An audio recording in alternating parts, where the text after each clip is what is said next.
Idea video প্রথম এবং দ্বিতীয় শ্রেণীর শিশুর মায়েদের জন্য। নমস্কার, আজকের মিটিংয়ে আপনাদের সকলকে স্বাগত।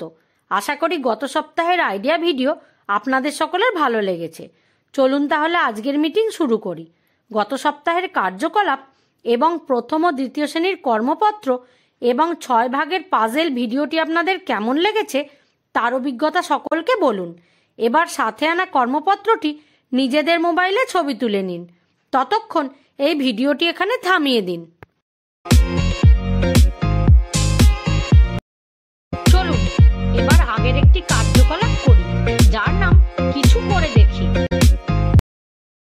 সকল মায়েদের এক লাইনে দাঁড় করান। প্রত্যেক মাকে জল ভর্তি কাগজের গ্লাস দিন এবং মাথায় রাখতে বলুন। এবার সকল মায়েদের নির্ধারিত লাইন পর্যন্ত হাঁটতে হবে। যে মা গ্লাস না ফেলে সব থেকে আগে নির্ধারিত লাইন অতিক্রম করবে তার জন্য সকলে জোরে হাততালি দিন। এই খেলাটি হওয়া পর্যন্ত ভিডিওটি এখানে থামিয়ে দিন। চলুন এবার আগের একটি কার্যকলাপ করি, যার নাম কিছু নতুন শিখি। আপনিও নিশ্চয়ই অনেকবার মৌসম্বি খেয়েছেন। এটি স্বাস্থ্যের জন্য খুবই উপকারী। আসুন এই ভিডিওটি থেকে আমরা মৌসম্বির খোসা ছাড়ানোর সঠিক উপায় জেনে নিই।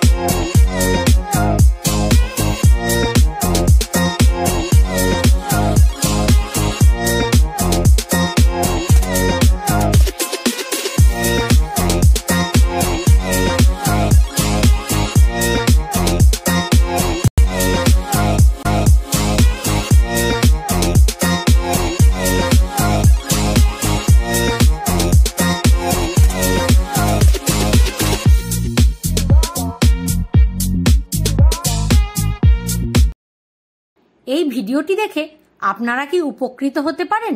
সকল মায়েরা নিজেদের মধ্যে দলে আলোচনা করুন।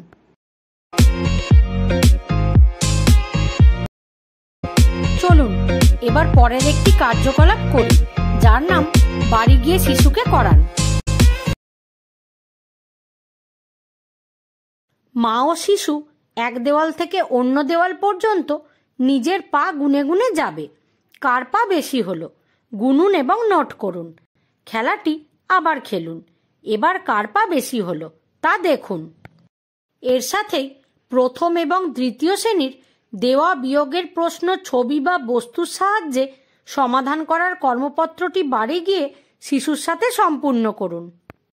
দেওয়া কার্যকলাপ এবং কর্মপত্রটি করে শিশুরা কি আনন্দ পেয়েছে?